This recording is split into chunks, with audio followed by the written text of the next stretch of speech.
Hello there, Commonwealth Realm here, and let's talk about Zelda's hairstyle, as it is short. Shorter than any Zelda of the past across 35 years of games. Which begs the question, who cut Zelda's hair?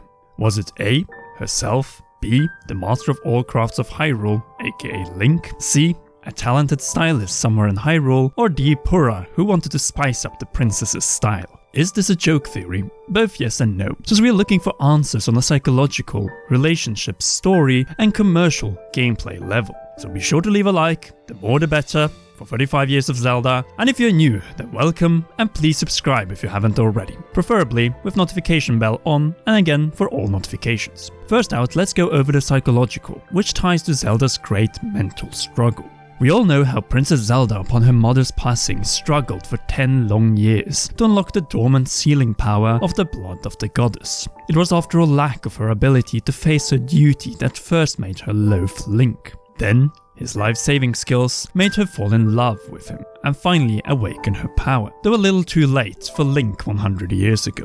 She then battled her way to Calamity Ganon and for a century, until being freed thanks to Link, held him in a Hyrule Castle sanctum. Upon Link had served Dark Beast Ganon on a malice plagued to her, she thanked him by finishing the beast, and with it, her great demon of the past. The princess had fulfilled her divine royal duty and avenged the loss of her father and friends 100 years ago. But in the post-credit ending, after changing into adventure gear and getting on the new royal horse of hers, she still has her long royal golden locks. So why this sudden change after departing from Kakariko with Link?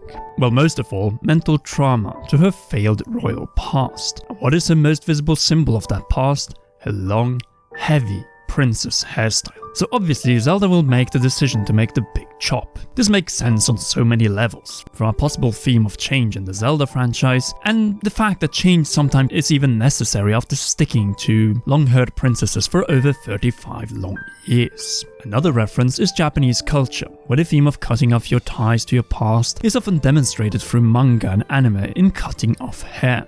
Though more important is that Prince Ashitaka, in Breath of the Wild's greatest inspiration, Princess Mononoke, cut his hair to leave his past behind and depart for an adventure of discovery and salvation. Oh, and his cursed right arm. Sounds familiar. All of this points to that Zelda, as a sign of resilience and dealing with her psychological struggles, grabbed the scissors or even sword herself. Since we are on the topic of an impacted right arm, which might have been a scissor hand, then let's go over to Exhibit B, the hero of Hyrule, Link. The hero of the wild is a master of many traits: combat, puzzles, shield surfing, gliding, mining, sleeping, cooking, cutting trees, so perhaps also cutting hair. After all, it could be that Link and Zelda, after visiting Zora's domain, on the final day prior to the departure underground, were stuck in his house when Zelda said she wanted Link to do an honor for her. After all, your hair is one of the most intimate parts of your body and one of the only identifiable features when you turn your back. Naturally, you will only entrust the easiest body part of yours to alter to people you know and can truly trust. Hence why going for a chop requires thought and most of all reflection. We're changing ourselves, so when we select a hairdresser or even hair salon, it isn't only about just getting it done. It is about how it is done. You want it to be done properly and by someone who shares your vision and is able to follow you through the process in a certain way. Much like Zelda's decision to cut her hair based on her tragic past and burden, having Link who freed Zelda from her imprisonment to free her from that weight has a ton of symbolic value, in particular with the feelings of love that Zelda has for Link. In other words, trusting Link with this very fragile and difficult task will be probably the greatest act of love that Zelda has shown for Link since putting her hand forward to shield him during her awakening. If this is the case, and Zelda's cut is both an act of defiance of her past failures and love for Link, either in his house or within that cave, then it would be absolutely awesome character building. Alternatively, it could have been a way for Zelda to get closer to Link and make him more talkative, and perhaps as a master of adaptation, suggest a shorter style that could be both cute, elegant, but most of all practical. Well, that, and while the process is going on, perhaps getting Link to open up about becoming a homeowner, his journey across Hyrule to free the divine beasts, reclaiming his memory, his trials to restore his health, and pulling the Master Sword. Well, this is also a perfect opportunity for Zelda to talk about her over 100 years of darkness, and how great it is to finally feel feel the world surrounding you, including the warmth of Link's hands, while he carefully crops down and adjusts his royal canvas. The more I think of it, the game should actually start this way. I zoom in on Link's house in Hateno as we see Link sleeping in his bed, aka like in every Zelda game where we are handed control over Link by him waking up. Zelda has already woken up and waits for Link to wake up. But when he wakes up, he sees scissors and a comb placed on his table, and his first response is, "You're not cutting my hair, Zelda." Zelda smiles and says, "I don't want to cut your hair, silly, but I want you to cut mine.